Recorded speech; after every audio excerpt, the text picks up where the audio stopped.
Tonight on News 5 Live, we continue our in-depth look at the Alliance for Democracy. The Ministry of Education responds to the BNTU amid concerns about salaries and CPD hours. A News 5 digital exclusive. Hostile Guatemalans surround BDF soldiers, the latest in the investigation. And BSI proves there is no sugar shortage. We'll bring you up to speed with today's top stories in just a few.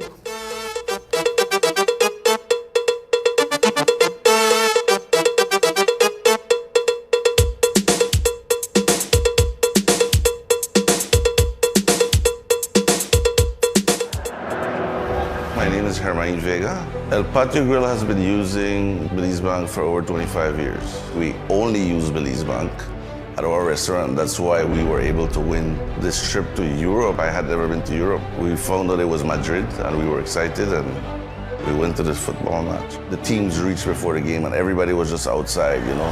You can't explain, the noise just roared like 3 blocks down the street, but when you got in there and you saw 70,000 people in there, that was amazing. I couldn't believe it was happening. I had to pinch myself to make sure it was real, you know. Because it's a once-in-a-lifetime experience, I'd say. My lucky plus one was my son. He's 18 years old, so he was really excited and he enjoyed it as well. He said it's his best trip ever, so it's a priceless experience that we got. Belize Bank has always been there for me. Whatever transactions or whatever I need to do, they're always there for me. I would recommend everybody to use Belize Bank. It's the oldest bank in our country and they continue to do their best.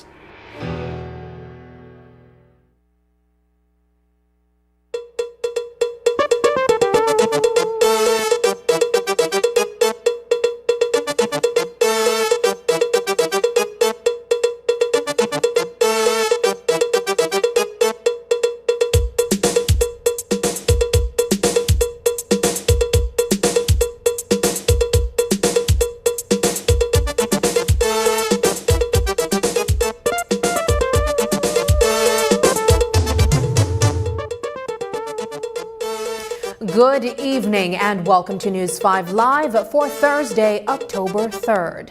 I am Sabrina Daly. Tonight, our in-depth coverage of the Alliance for Democracy continues as we delve into the events that led to the United Democratic Party's dramatic turning point a few weeks ago. This pivotal moment saw the expulsion of the Albert and Collet area representatives. Earlier today, we had an exclusive interview with Tracy Panton. The hashtag #IamWithHer has rapidly gained traction among UDP members, highlighting the party's ongoing internal strife. In our conversation, Panton shared the origins of this powerful movement.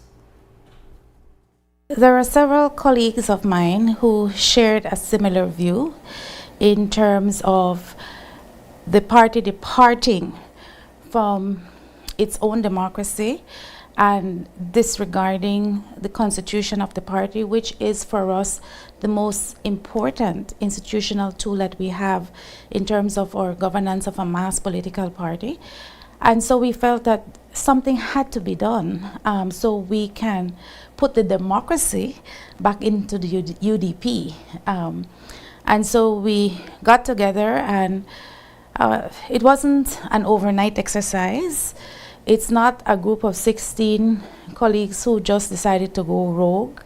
It was a process of trying to dialogue and trying to find a productive way forward internally. But when we were effectively removed from the internal communications of the party, then we had no other option.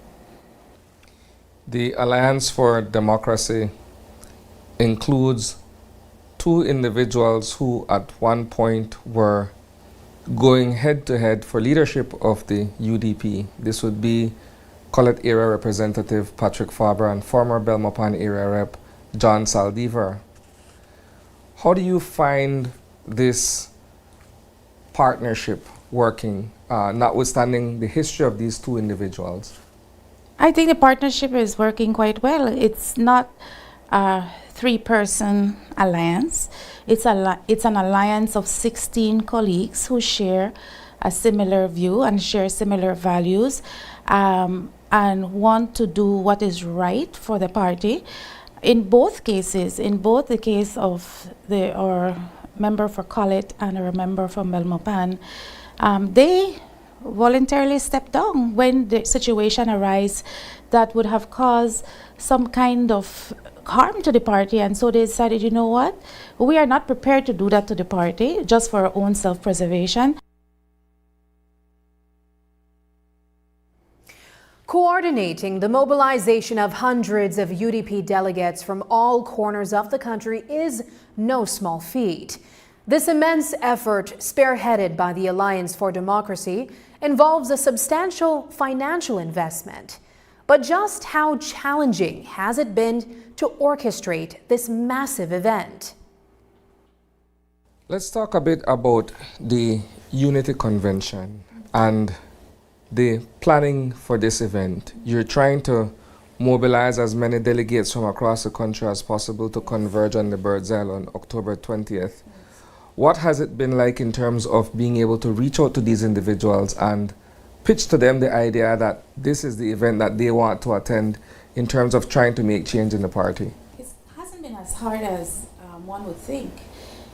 The delegates that are part of the alliance have all share the same values, and where there are delegates that are with colleagues who may not be supporting the alliance as yet, some of those delegates have reached out to us and say, we are interested in hearing what your platform is, why it's important that this time we want to be, and so we've been reaching out to delegates, visiting with delegates, those who are members of the alliance and those who are not members of the alliance. We all agree that the current situation is untenable and there needs to be some definitive action to make sure we right the ship.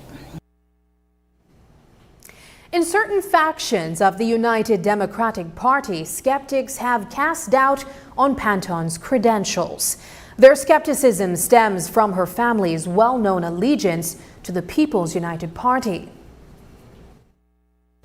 How would you respond to some critics or perhaps your detractors within the very same UDP who would say Well, she's not originally of UDP blood, so to speak. What makes her think that she would rise one day to lead this party, considering the history of her family in party politics? Well, I would say I'm in good company. So was Philip Golson. Philip Golson was not a member of a UDP. Philip Golson left the coalition that they had to form the UDP. I believe that my track record speaks for itself. I have worked for this party.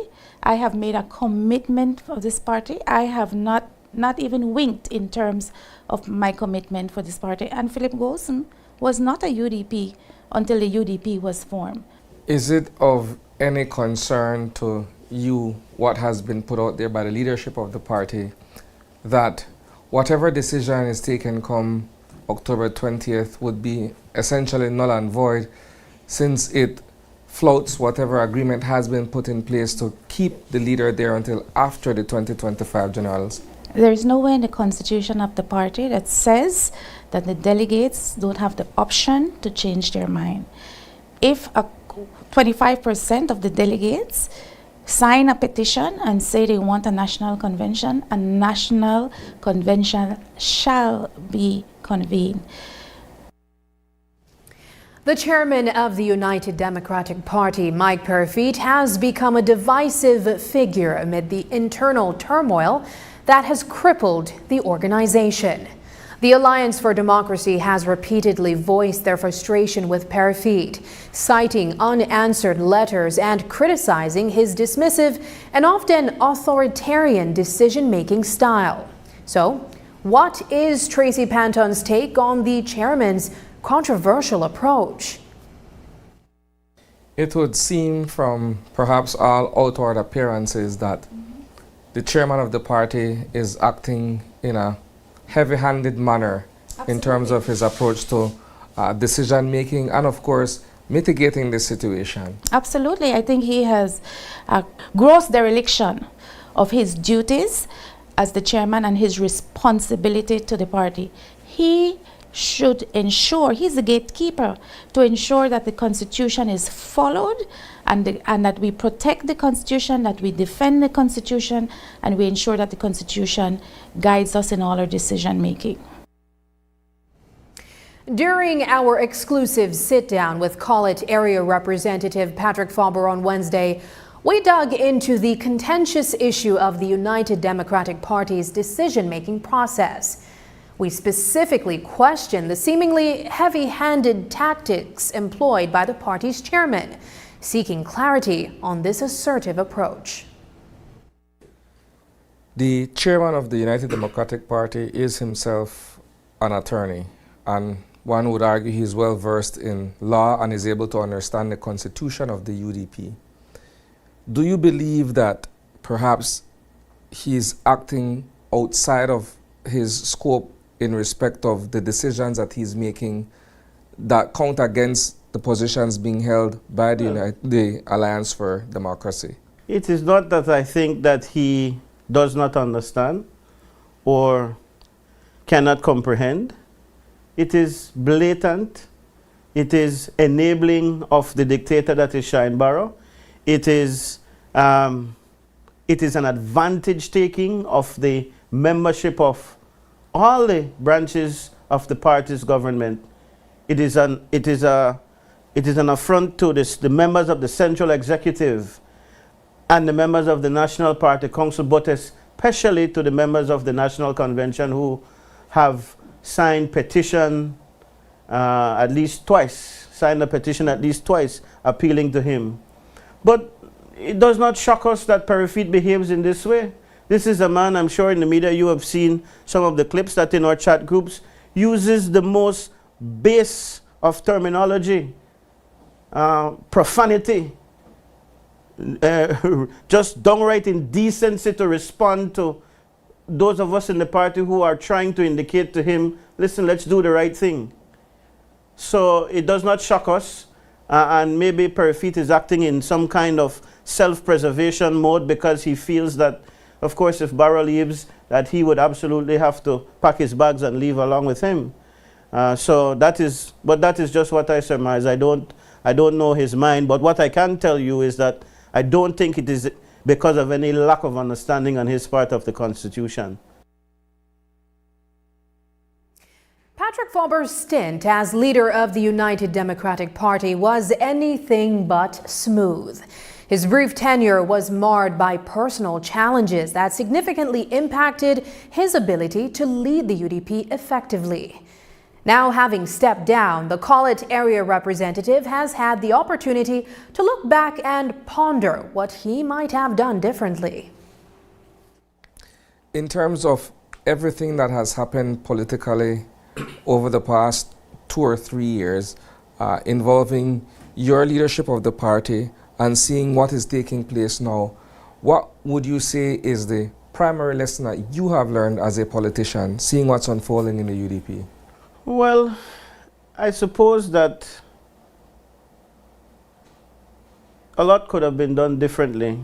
And within the ranks of the UDP and among the leadership of the UDP, we have to start trusting each other and giving each other the benefit of the doubt over time. You will recall that once I became the leader in 2020, led the party into the election and lost the election, there was immediately a gun pointed to my head because my attempts were to try to give the party an opportunity to breathe before we immediately said, all right, all the people who were former candidates of the party can come back.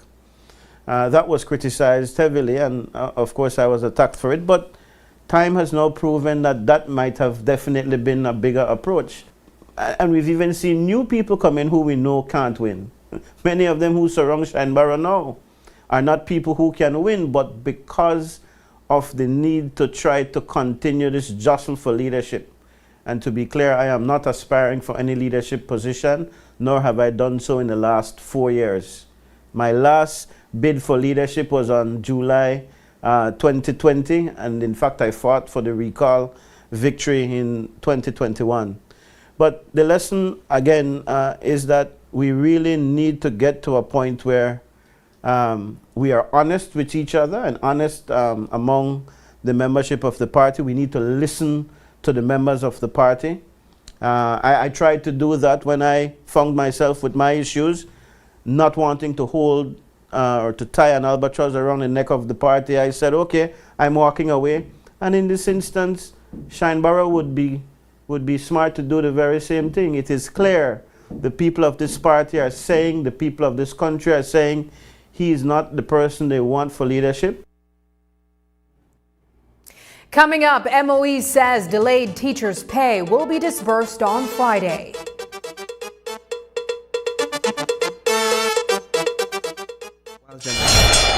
Ladies and gentlemen, this is what you've been waiting for.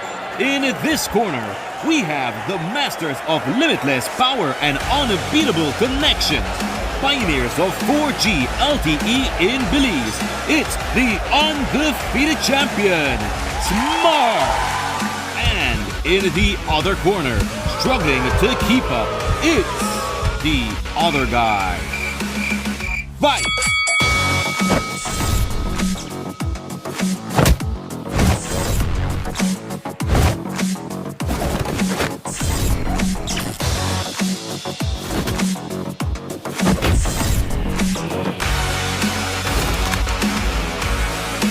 Tired of getting blow after blow from a plan with the other guys?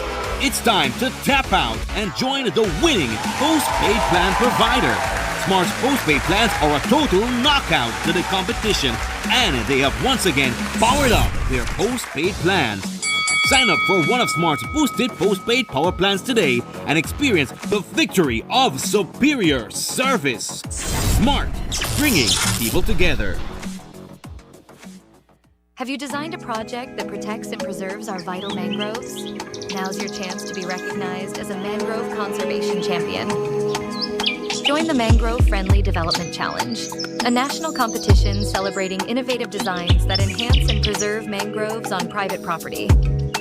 Developers, landowners, and other interested groups are welcome to register before October 15th, 2024.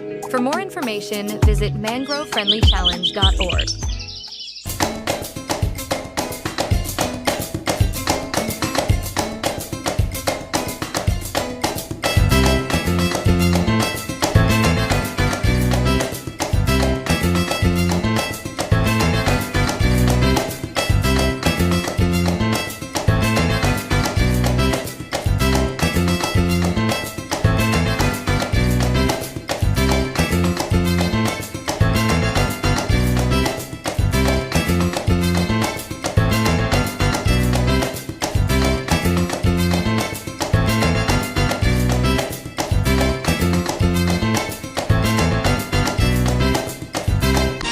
The Super Furia Band presents Music Fights Cancer Benefit Concert.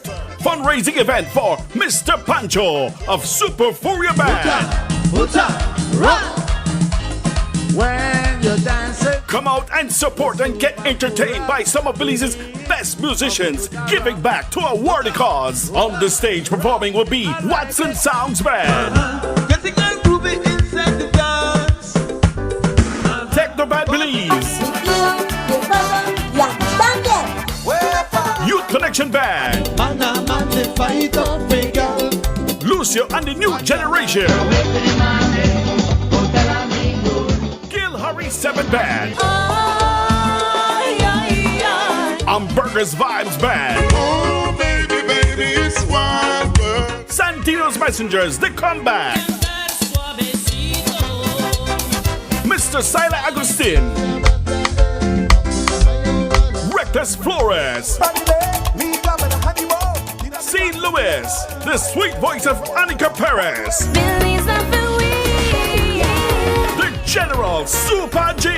Mene, hello. And the energetic Mime. Songs provided by Hyper Sound System and music break by DJ Piju and DJ Charlie. Mark the date. Come out and support Sunday, October 6, 2024 at the People's Stadium in Orange Walk Town. Entrance fee is only $10. This is Belize, your musicians, and our eyes have shed tears with the eminent support. Get prepared to have a wonderful time with Belize's finest musicians. Music Fights Cancer. Music Festival fundraising event for Mr. Pancho. Come out and support. It's a worthy cause. We thank our sponsors: BTB, 7 News Belize, Hyper Sound, Center Communications, Belikin, News 5 Belize, Foyos Distillery Limited, Elite Promos, Hotel De La Fuente, Fiesta FM, License Sounds, DJ Star, DJ Cabby, Maximum Radio and Max TV, and Universal Radio.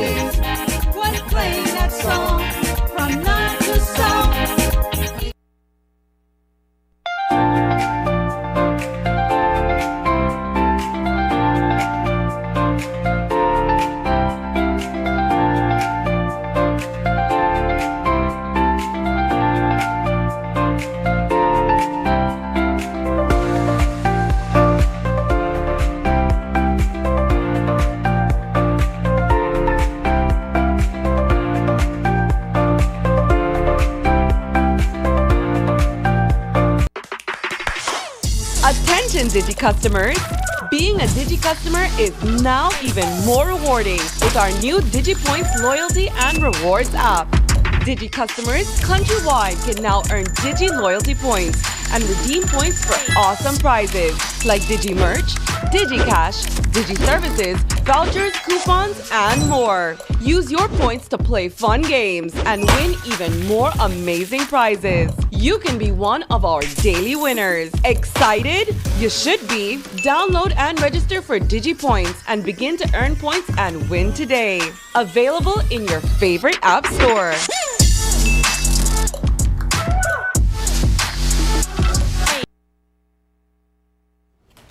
The Belize Defense Force is currently probing alarming reports of their soldiers being encircled by potentially hostile armed Guatemalans at the Machaquila Conservation Post. This tense standoff occurred on September 7th, following the detention of several Guatemalan men by a BDF patrol for illegal logging in the Columbia River Forest Reserve. In a bid to avoid bloodshed, The patrol commander made the contentious decision to release the men along with their chainsaw. This incident has brought to light serious allegations that Guatemalans have been bribing soldiers for years to overlook these illicit activities. Hipólito Novello has been delving into these claims for the past 3 weeks. Here is his detailed report. On September 7th, a group of Belize Defense Force soldiers were surrounded by over 10 possibly armed and hostile Guatemalans near the Machakilha Conservation Post. The last order the patrol received from Fairweather Camp before losing communication was to, quote, "Man your ground," end quote. Soldiers report hearing 2 shots. They were outnumbered and outmanned. On September 28th, we asked Minister of National Defense and Border Security Florencio Marin Jr. about it. I don't have the specific as far as that. I do know that there was some aggression that we were able to work with the Guatemalan side to be able to bring that to a resolution. Also, I know sometimes when the first news come out, they come out, a little bit shady and all uncertain. But I do know that we have managed to resolve it. But was the situation truly resolved? The reason these potentially armed and hostile Guatemalans encircled the soldiers was due to the detention of a group of Guatemalan men caught red-handed illegally logging in the Columbia River Forest Reserve. The soldiers, dispatched to dismantle 2 wooden bridges constructed by the same Guatemalans, were alerted by the sounds of chainsaws in action. Major Roberta Usher, the BDF's Chief of Staff, confirmed to News 5 that the bridges were indeed located within Belizean territory. We can confirm that the legal infrastructure, including the bridges, were identified within Belize, and in response, the proper protocols aligned with the confidence building measures to ensure appropriate actions were taken. So yes, we conducted operations, and our teams encountered individuals and equipment at said locations. Whether or not they were surrounded is still under investigation. The soldiers arrested 56-year-old Santiago Gomez and his 17-year-old son, both caught with timber 600 meters inside Belize. A Guatemalan family suspected of smuggling logs was also intercepted nearby in a retrofitted pickup truck. The family was part of a larger illegal operation involving other detained chainsaw operators. Juan Jose Garcia, believed to be the underground boss, was arrested, but the mastermind, Salvador, remained in Guatemala. After the search, Lydia Ramirez and the miners were released and escorted to the border. The other 5 men and their chainsaws were taken to the conservation post. On their way, Garcia started a conversation with the patrol commander. During that conversation, Garcia tells the patrol commander, "Écheme la mano," which means "help me out." News 5 obtained an audio recording of a portion of that conversation. Écheme la mano, hombre. Usted sabe, como le digo yo, como seres humanos, tenemos necesidad nosotros y por lo menos, como le dijera yo, no, a veces por lo menos no, ¿qué le dijera yo? Porque de repente usted viene aquí, por lo menos a esa área, va a patrulla, por lo menos a estacionarse aquí, va. Yo por lo menos lo voy a visitar y le voy a decir si puedo trabajar o no puedo trabajar. Entonces por lo menos ahí se va, como le dijera yo, por lo menos si usted me va a decir que no se puede, yo no voy a trabajar porque no se puede, va. Pero si, como digo, como por ejemplo le digo, uno es bueno hablar, va. Por lo menos si yo voy con usted y platicamos y si usted me va a decir se puede trabajar, voy a trabajar, y si me dicen no se puede, yo directamente no me voy a meter solo así, va. Entonces, como le digo yo quisiera que me echaran la mano. According to documents reviewed by News 5, Garcia allegedly tried to bribe a soldier multiple times, but the soldier refused. The shocking part? Garcia admitted to bribing commanders at the CP to continue his illegal activities, even describing who he has bribed. He claims he has been doing so for the past 5 years. Minister Marin says that it's the first time he has heard the allegations. I mean, this is the first time, because I know that every time we know of these bridges, except if for certain things that the OAS have to inspect, we immediately advise the General to be able to remove these illegal fortifications that are possibly put on the ground. Major Usher would not confirm or deny the allegations, saying that an investigation has been launched. The patrol commander who decided to release the 5 Guatemalans and 2 of the 4 chainsaws is facing disciplinary charges. He's being accused of failing to destroy the illegal bridges and, unofficially, of accepting a bribe. A search of the commander and his team revealed no money or illegal items. The extended version of this story can be found on Channel 5 website. Reporting for News 5, Hipólito Novello. Already facing 5 counts of vehicle theft, Melbourne Wade found himself back in court today to answer a 6th charge. This time, the accusation involves a businessman's vehicle, which Wade allegedly rented, stole, and pawned to someone in Cayo. Despite the mounting charges, Wade appeared in court with a sense of optimism, claiming that the vehicle's owner has recovered his property and is prepared to inform the court that he seeks no further legal action. Melbourne Wade has been remanded to prison until December 3rd. Businessman Floyd Ford reported that Wade rented his white Ford Escape SUV for 3 days at $150 per day. However, instead of returning the vehicle, Wade allegedly pawned it. The 31-year-old, who claims to be a car dealer from Apollo Street in the Balama area, has been on remand at the Belize Central Prison since early September, following a second theft allegation. In court, the police prosecutor objected to granting Wade bail, citing his previous appearances for 5 other theft allegations. Wade was initially out on bail under the condition that he would not face any new charges. With today's new charge, his bail was revoked and he was remanded.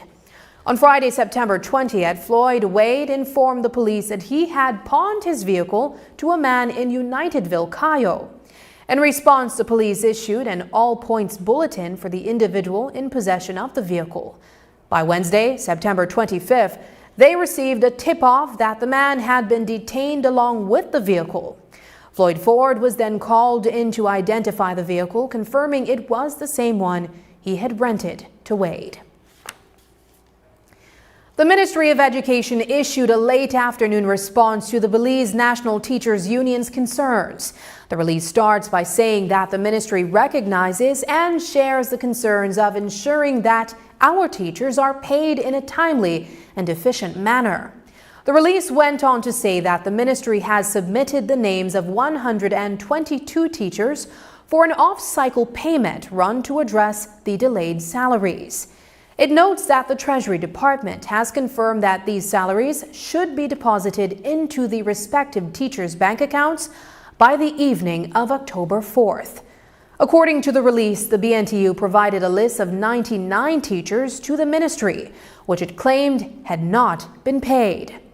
MOE says that upon review of the list, they found that 12 names were duplicates, leaving 87 cases to resolve. Of these, 44 teachers are already included in the off-cycle payment, meaning their payments are expected this week. The release went on to say that the remaining 43 teachers were investigated further. 9 teachers were found to have already received their September salaries, and 3 were secondary or tertiary level teachers who are processed through a different system. An additional 4 are being finalized for salary processing for the next payment cycle. Based on the ministry's numbers, this would leave 27 teachers from the BNTU list requiring additional attention. The ministry says it is committed to working with school managements to sort these through post-haste so that these salaries can be processed later this month. The ministry also acknowledged that the current salary processing system is antiquated and prone to delays, especially where paperwork is incomplete or submitted late. MOE says it understands the frustration that these delays have caused for the affected teachers, and that they are committed to working closely with the BNTU and all stakeholders to address these challenges swiftly. The United Democratic Party has also issued a release condemning the delay in payment. The release refers to the delay as an attack on teachers and the BNTU by the, quote, Briceño Fonseca administration, unquote. The UDP says it stands in solidarity with the teachers, adding, quote, the recent occurrence has painfully reminded us that this uncaring government has no good intention for teachers and public officers, unquote. The ends saying, quote, the United Democratic Party calls on the Minister of Education and the many senior officials on all expense-paid taxpayers-funded luxury vacation to return home and immediately resolve this crisis, unquote.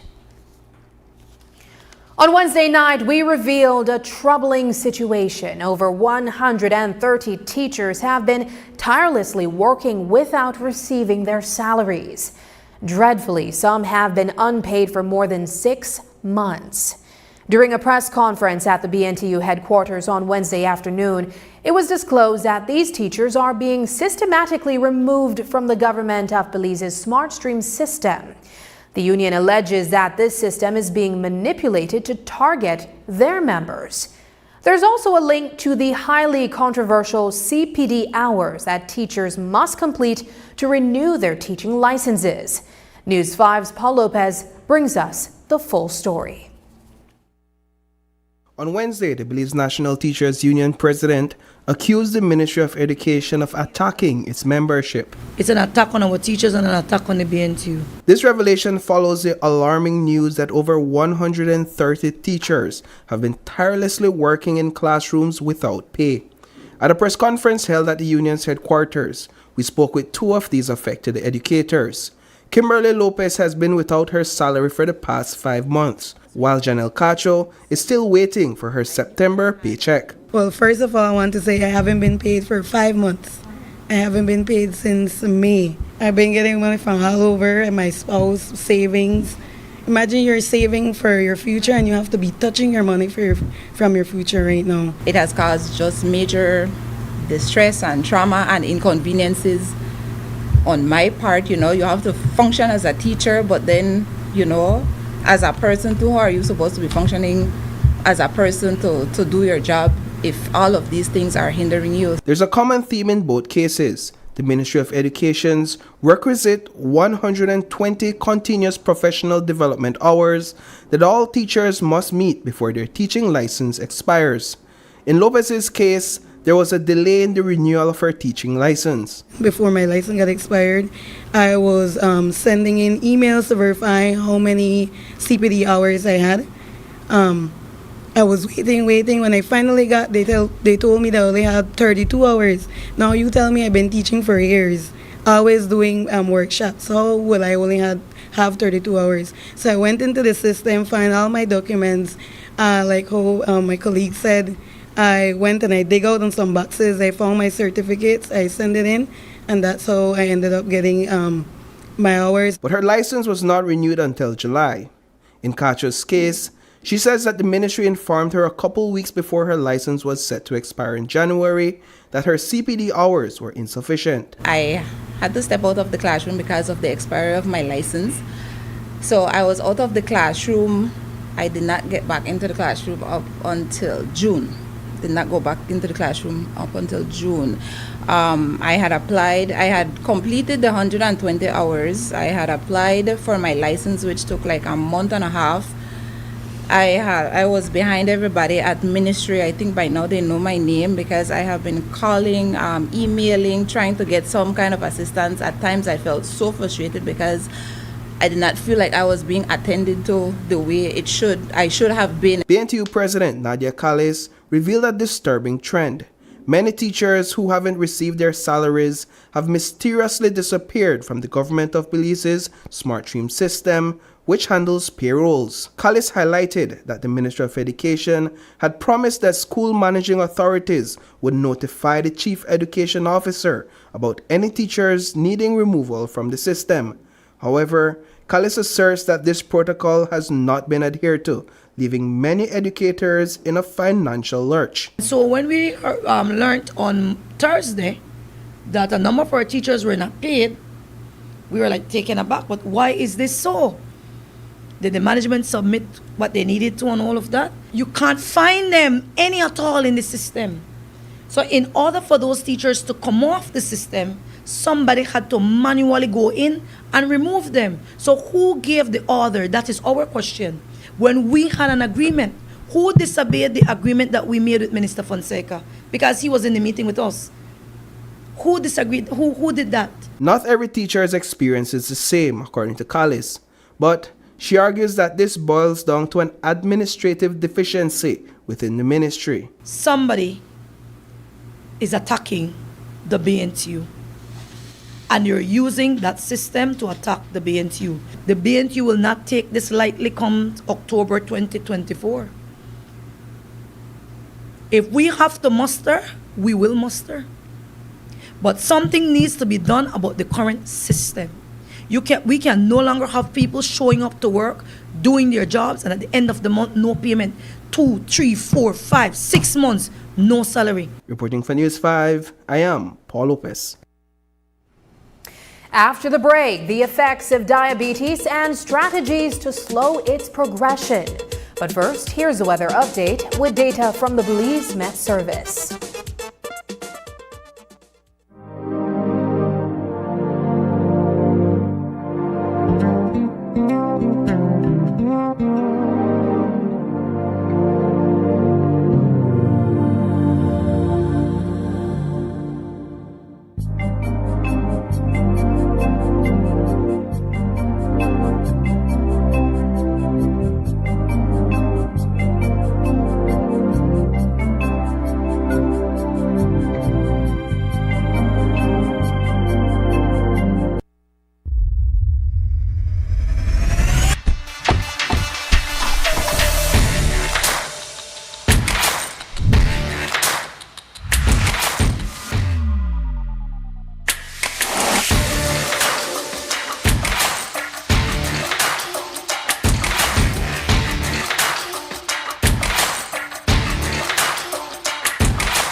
Take control with My Social Security, your secure online account to manage all your Social Security information.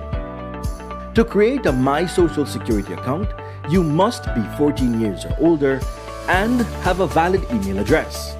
Visit the My Social Security self-service portal at ssbportal.org.bz. Click on Create Account.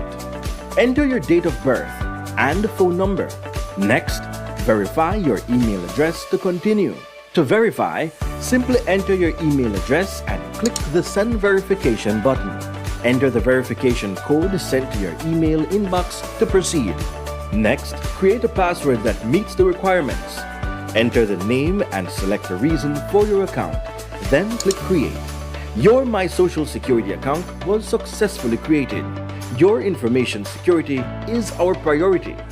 If you have a Social Security number, click Link My SSN to link your Social Security number to your account and activate using the steps in your confirmation email.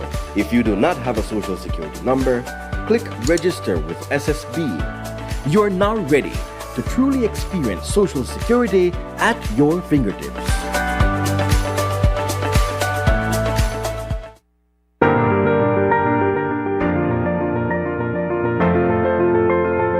LG dual inverter compressor cools air faster by operating at speeds as high as 120 Hz with more stability compared to conventional models.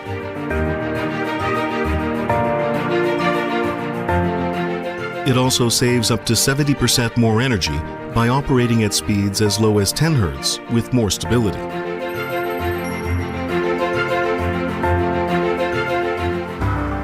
It reduces torque vibration down to 40% for quiet outdoor unit operation.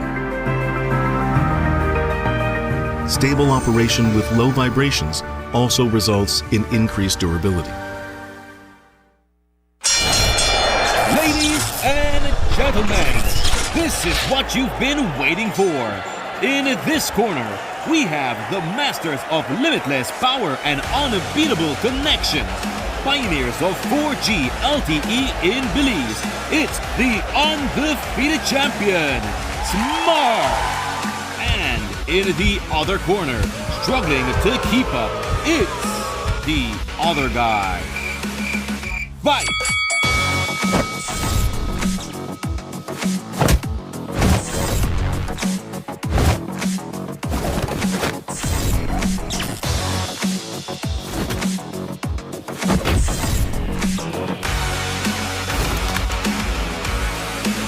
Tired of getting blow after blow from a plan with the other guys?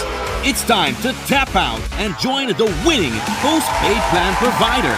Smart's postpaid plans are a total knockout to the competition, and they have once again powered up their postpaid plans. Sign up for one of Smart's boosted postpaid power plans today and experience the victory of superior service. Smart, bringing people together. I say to you that there is a dire global health challenge at our gates in the global south. We have experienced an exponential rise in cardiovascular disease, chronic respiratory and infectious diseases, cancer, diabetes, air pollution, mental health challenges, malnutrition. And all of this while the climate crisis has impacted us and our environment and will continue to do so. We, the citizens of the Caribbean, are faced with a simple choice. What will our future be? Be viewing Caribbean Medical TV on this station. Oh, I wasn't having a bad day. I just needed... It's here! The biggest sale of the year. Get ready to find your happy place at Builders Hardware with our happy sale from October 15th to December 31st. Whether you're a professional contractor or a DIY enthusiast sprucing up your home, we got unbeatable prices that will put a big smile on your face. Now is the perfect time to give your wall a fresh look. Get 20% off paint and a whopping 25% off paint supplies. But wait, there's more. From our stylish light fixtures to fans and AC, we got everything you need to elevate your space. Now at 25% off. And for the finishing touch, check out our wide selection of tiles, where you will surely find the tile to match your style, all at 25% off. Plus, with 30 to 50% off selected items, you will find what you need at a price that will surely make your pocket smile. We also sell sand and gravel, blocks, roofing, and so much more. Yes, you can get all your materials from construction start to finish right here at Builders Hardware. Don't miss out on our happy deals. Tell your friends, tell your family. Come visit us, save big with our happy sale from October 15th to December 31st. Builders Hardware in Belmopan. This is your happy place. We think our customers are awesome! Diabetes is a chronic condition that arises when the pancreas fails to produce sufficient insulin or when the body cannot effectively utilize the insulin it produces. Insulin is the crucial hormone that regulates blood glucose levels. According to a report by the International Diabetes Federation released in November 2021, 1 in 10 people globally has diabetes. Alarmingly, 1 in 2 individuals with diabetes is unaware of their condition, and every 5 seconds, someone dies from diabetes or its complications. If left untreated, diabetes can wreak havoc on the body, damaging the eyes, heart, and kidneys, often leading to severe and debilitating conditions. In today's edition of Belize on Real, News 5's Marian Ali explores how diabetes can devastate the human body and shares effective strategies for controlling the disease.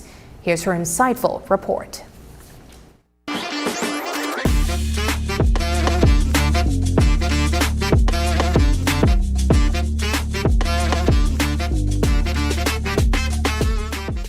The Belize Diabetes Association estimates that around 50,000 Belizeans aged between 20 and 79 are living with diabetes. A person is considered diabetic if their blood glucose level exceeds 126 milligrams per deciliter, and significant bodily harm begins when levels surpass 150 milligrams per deciliter. However, diabetes specialist Dr. Herman Alamia emphasizes that a disciplined regimen of a balanced diet, medication, and exercise can lower these levels significantly, potentially extending a patient's life by years. The crucial first step is discovering your status. Some people are fearful of the testing because of the pricking of the finger, okay? But this is necessary for you to control the levels of sugar in your body, okay? Why? Because once the sugar is up, it's damaging the whole system, affecting every organ in your body. Okay? Some people have this concept that diabetes, I can have 200, 250, and they say, oh, that's fine, that's control. No, that is not control. For me, I ask my patients to have at least below 150 or even closer, 140 would be control. Alamia says that if the blood glucose level goes above 150, it begins to wreak havoc on the body without the patient even knowing. Once your sugar is above 150, it begins to bind with other chemicals in your blood, right? And the worst one it binds with, it can combine with, is the LDL cholesterol, the low density lipoprotein cholesterol, because it's the bad, considered the bad cholesterol. Once that is bound, it deposits on the inside lining of the arteries, causing an inflammation. And that inflammation develops into an atherosclerotic plaque. And that atherosclerotic plaque is what makes the diameter of the vascular, of the artery, goes down, and so the circulation and the blood passing through is less. Okay? And this less circulation or ischemia is what goes damaging your eyes, your heart, your kidneys, the legs. Failing to get tested for diabetes means you might remain unaware of the condition until its symptoms become glaringly obvious. Unfortunately, by then, the disease often has already inflicted irreversible damage on vital organs like the kidneys or heart. One telltale sign of diabetes is poor circulation in the hands or feet. Gary Ayuso, the visionary behind the Anodyne Therapy Center of Belize on Cemetery Road, is also a certified anodyne therapist. He passionately explains that their patented equipment revitalizes limbs by encouraging the body to release nitric oxide, promoting healing and improved circulation. Nitric oxide is a physiological compound of the body, and what it does, it vasodilates. One of the main effects of diabetes is allowing the body or tricking the body not to produce nitric oxide. In that case, it causes poor circulation, which is peripheral neuropathy. And that's the effect, that's the main effect of diabetes. It keeps shutting down the body a bit at a time, causing limbs to go numb, they're necrotic and stuff like that. Another thing diabetes does is, because the eyes have the smallest capillaries in the body, the circulation is not enough to open, so it affects the eyes tremendously. Now, what this infrared laser does, it allows the body to produce nitric oxide. So this machine actually stimulates the body to produce nitric oxide. So it begins to vasodilate, opening veins, arteries, capillaries, and stuff like that. So it actually rejuvenates the body and bring back new cells. Ayuso has been offering the service to diabetics and other patients since 2007. And since then, he says he has had a growing number of clients who find the treatment useful. We have been open since 2007 and we've helped a lot of people. I can recall once a lady came in the door and said, Mr. Ayuso, you need to save my limb because doctor said they'll cut it off in 2 to 3 weeks. And I said, come every day, and we did it. And when he went back to the doctor said, well, I don't know what you're doing, but we don't have to cut off that toe again. So things like that, we have a lot of success stories. At the Belize Diabetes Association, located at the bustling intersection of Central American Boulevard and Mahogany Street, registered members can attend free group sessions on diabetes management. Additionally, they can benefit from personalized one-on-one consultations with Dr. Alamia, who generously volunteers his expertise. The association also provides essential supplies like syringes, glucose monitors, and strips to its members, thanks to generous donations. President Lynette Valerio proudly highlights that they offer a range of support services to assist those living with diabetes. So we have a support system where we have a doctor who works closely with us. He would see patients in a group setting and even have one-on-one session with persons who would need more support in managing their diabetes. And the services we provide are to support and educate people on diabetes. We also do a lot of awareness programs as well.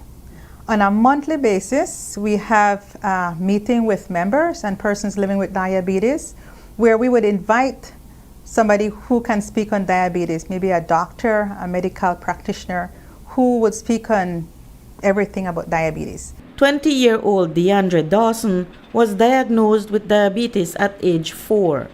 He told us that in his childhood, watching his friends eat sweets was difficult when he couldn't. Then he began consuming sugary stuff and it almost cost him his life. Seeing your friends, students eating the stuff that you cannot eat, candies, ideals, stuff like tabletas, fudge, cakes, that went very hard on me, meaning that I still went and do it behind closed doors, that took me where, those semi-comas, hallucinating, watching my peers, in regards to drinking and food-wise. Us as diabetic can take a 1 and 2 drink, there's nothing that we cannot do, I would say.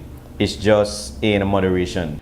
Dr. Alamia, who incidentally has also been suffering from diabetes for over 20 years, says it is possible for people to effectively manage their glucose level while still enjoying life. Reporting for News 5, I'm Marion Ali. When we return, BSI wants to introduce pre-packaged local sugar to Belize.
Unwrap the joy of crystal clear picture and sound from Iowa, the brand that offers you affordability and exceptional quality.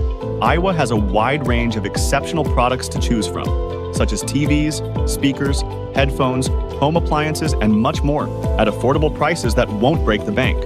Enhance your audio-visual entertainment experience with Iowa, and for your convenience, parts are readily available in country for hassle-free maintenance. You can find Iowa products at your local electronics store countrywide. Choose Iowa, the best in home entertainment and household appliances. Ladies and gentlemen, this is what you've been waiting for. In this corner, we have the masters of limitless power and unbeatable connection. Pioneers of 4G LTE in Belize. It's the undefeated champion, Smart. And in the other corner, struggling to keep up, it's the other guy. Fight!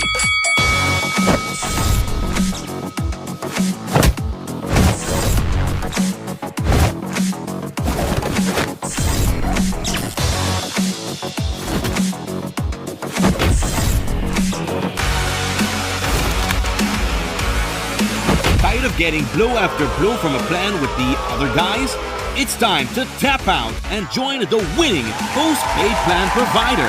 Smart's postpaid plans are a total knockout to the competition, and they have once again powered up their postpaid plans. Sign up for one of Smart's boosted postpaid power plans today and experience the victory of superior service. Smart, bringing people together. At RF&G Insurance, we're committed to safeguarding what matters most to you. Offering coverage mile after mile, our offices and agents located across Belize ensure that you are protected. Secure your property with RF&G Householders Comprehensive Policy. From your home to your belongings, we offer protection so you can enjoy life to the fullest. For more information on your coverage options, contact our team of experts today or visit your local agents. We'll be ready to assist. Don't forget, it pays to get it right with RF&G Insurance, a Road Group company. Shop smart for your Samsung devices in Belize and enjoy benefits you won't get anywhere else. When you shop locally for your Samsung, all your devices will be covered by a 1-year local warranty. You won't get that when shopping with the other guys. When in doubt, always look for the Cellular World seal to know you're getting the real deal. Shop with confidence and enjoy your Galaxy knowing that it can be repaired locally at our Samsung Service Center by certified Samsung technicians using original parts and machinery. Even better, enjoy the best LTE experience in Belize, knowing that your Samsung devices are compatible with major local carrier networks. Get the ultimate Samsung Galaxy experience only when you shop from authorized Samsung resellers nationwide.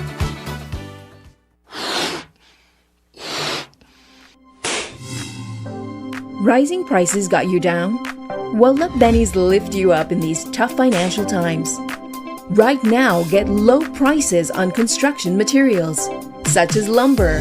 And whenever you make a purchase, remember to get your B-Box, which is free money. Only at Benny's, quality and savings. Sugar is one of Belize's most prized commodities. Yet recently, consumers have faced challenges in buying it from local supermarkets. Many customers have been turned away at the cash register, only to be told they can purchase just 1 or 2 pounds of sugar at a time. Despite assurances from Belize Sugar Industries last month that there was no shortage, the scarcity persists. Today, News 5's Brittany Gordon took a closer look at the sugar stock situation in Belize. Here's her in-depth report. The sugar crop may have ended, but the dedicated team at Belize Sugar Industries Limited is still tirelessly packaging and distributing sugar. As some of the region's leading sugar producers, Belize should have no trouble ensuring that sugar is readily available for the domestic market. Yet, some retailers have imposed limits on how much sugar each household can buy at a time. This raises the pressing question: is there a sugar shortage? To address the speculation, the sugar suppliers provided us with a tour of their warehouse. Here's what we discovered. At the beginning of this week, we had approximately 7.5 million pounds of plantation white sugar, and we had 2.2 million pounds of brown sugar. The monthly consumption of white sugar is approximately 2.2 million pounds. So what that means is that we have enough sugar for the next 3.5 months. And the monthly consumption for brown is around 800,000 pounds. So similarly, we have enough supply to take us through to the end of December. Director of Finance Sean Chavaria explains that the reports of a sugar shortage confounded the company until they realized that there was a larger issue at hand. We have heard reports that customers are complaining that they can't find sugar in the shelves in the supermarkets. And so that is something that continues to worry us because, as we've demonstrated here, there is enough sugar in our facilities. We are making it available, but somewhere along the supply chain line, the sugar is not always making it to the intended customer. And so that is something that continues to worry us. All signs point to sugar smuggling as the culprit behind Belize's apparent shortage. One major incentive for smugglers is the price, which remains below the global market rate.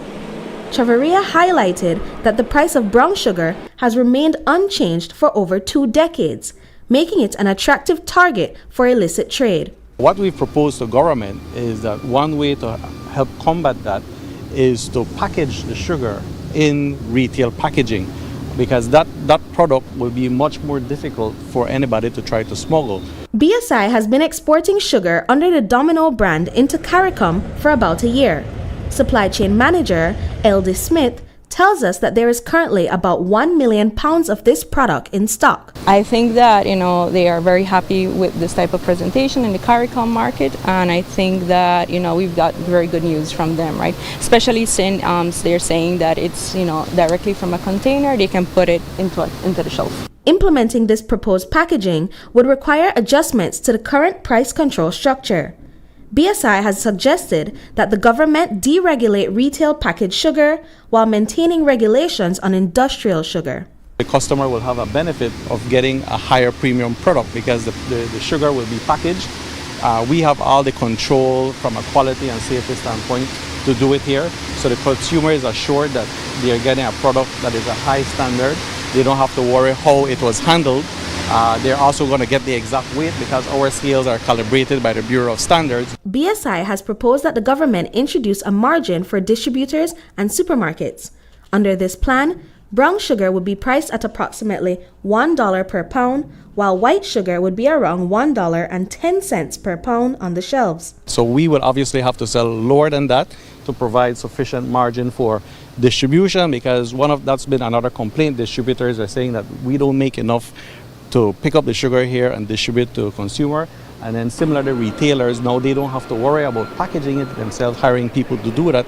It's already done. So their markup is straight on retail.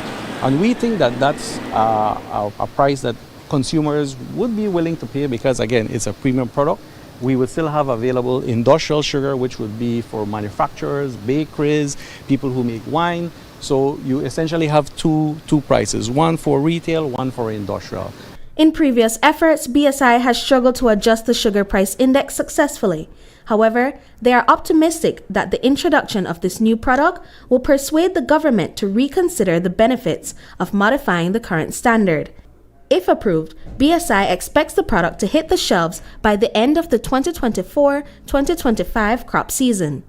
Brittany Gordon for News 5. On Monday, the ASR Group and Belize Sugar Industries Limited made a groundbreaking announcement, revealing a record-breaking estimated price for sugarcane. As of September 30th, the average cane price for the 2024 crop is projected to be an unprecedented $87.99 per ton, the highest in the industry's history. This remarkable price surge comes on the heels of a challenging crop season, with BSI facing significant labor shortages. In response, the company has been advancing towards automating parts of its assembly line. We reached out to BSI for more insights into this development. The cane price estimate we issued at the end of September was close to $88, $87.99. That's a new record price. We've never had a price that high. A final price will be issued at the end of October, which will be for the final payment, which is due the first Monday of November. We know that farmers are very pleased with this price. We think it's a demonstration of the investments that we've made in terms of expanding value-added sugar, the port investments to lower shipping costs, and also the world market prices that have been increasing. So we've been hearing positive feedback on that, and we're hoping to see perhaps even a maybe smaller adjustment when the final price comes in at the end of October. This crop, we did have severe labor shortages with our operations in these warehouses, in both warehouses, right? It is an intensive labor process that we do, right? So what we did is we strategized, right? To be able to mitigate the labor shortages, and what we did is we were able to palletize this product. So our customers in the CARICOM are also dealing with this issue, and they have already asked us to move into palletize. Slowly, I think the entire the world will be moving into more automated processes, because I think there's competitive markets out there. I think Belize, we have very competitive markets now, especially with the call centers, and so we need to ensure that we are prepared. And also because as a company, we are a customer-focused approach.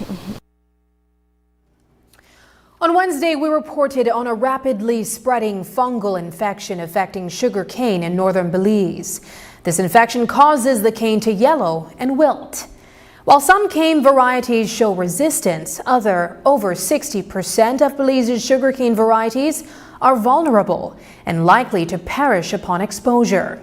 It's estimated that the infection has ravaged about 3/4 of the Corozal district in the past month.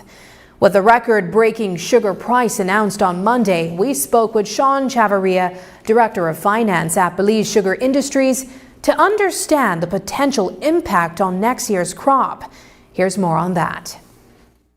That's something that we're still working with stakeholders. A task force has been created with all the different stakeholders, including Baja, CARDI. Everyone's giving it its full support, given the sense of urgency behind this. We're trying to assist in bringing experts who are experts in soil nutrition and also disease. So we're trying to help with that. The key is to try to find out the strain or the genus of this disease. And once we know that, then we are able to make recommendations to farmers on what is the control measures that need to be put in place, what biological control or formulas they need to do. And so that is the step that we're currently doing. We're gathering the samples to send them abroad to do that analysis so that we can then make technical recommendations to farmer to implement these measures, because it's something that's really concerning at this point. The initial feedback is that this is being seen across the border as well. So it's not something that's just affecting our industry, but we need to ensure that we, as much as possible, try to minimize its spread. I think they still need to go and do that validation of how much fields are actually affected. And so I know right now CERDE and field officers from all the different stakeholders are trying to do that ground assessment. But at this point, we still don't have all the information. We do know that it does impact the growth, the quality reduces, and so what you will see is lower yields. Some fields could be lost, but until that validation is completed, we really don't know exactly what is going to be the impact next year. Transportation remains a critical hurdle for CARICOM in its quest to establish a single market. The movement of cargo by sea hinges on production volume, while air transport presents its own set of challenges. However, according to the director of the CARICOM Single Market at the CARICOM Secretariat, various discussions are underway to tackle these specific transport issues. Here's what he shared with us during our conversation on Wednesday at an event in Belize City. There are different discussions taking place right now. For instance, as a community, there's been a study that has been commissioned through the Caribbean Development Bank, a whole regional transportation study, taking a look at what are the areas we could commence with work immediately to solve the transportation problem. When you have discussion in the region, you have two discussions taking place. You have a discussion which says we do not have sufficient transportation to move goods around. And then the transport suppliers will say to you, no, we have sufficient containers to move. We have it all there. It's available to you. However, they're talking about container loads as opposed to less than container loads. And how do you accumulate goods in one country from different suppliers to form a container load? So we have a difficulty on the production side within the region also. And there is an industrial policy being developed to try to address that. But in the specific case of Belize, from yesterday's discussion with the agriculture minister, the issue was not even transportation for poultry products. Because they said, look, we know we can deal with the transportation problem. The issue was one beyond that. And that is where, at the political level, there needs to be that sort of engagement continuous to resolve. In terms of people movement, right now as we speak, in terms of air travel, we have a multilateral air services agreement, which, if used as intended, can help provide solutions to our air transport movement within the region. In August, the Ministry of Sustainable Management revealed that an investigation was in progress regarding the disappearance of funds at the Belize Solid Waste Management Authority. The ministry's press release indicated that the Belize Police Department would eventually be involved in the probe. Initially, the missing amount was reported to be around $1 million, though various figures have since been mentioned. A source within the BISWAMA suggested that the funds were redirected to other projects within the office due to resource shortages. Today, Minister of Sustainable Development Orlando Hebet informed reporters that he could not provide further details as the investigation is ongoing. The person was, I think, put on 3 months leave. We can't comment much on it because it's still under investigation and it's something that the Commission will be dealing with. So we can't interfere. We don't want to bias any result from the investigation being done or the decision from the Public Service Commission. And that's the news. Tonight's broadcast is available at channel5belize.com, on our Facebook and on YouTube.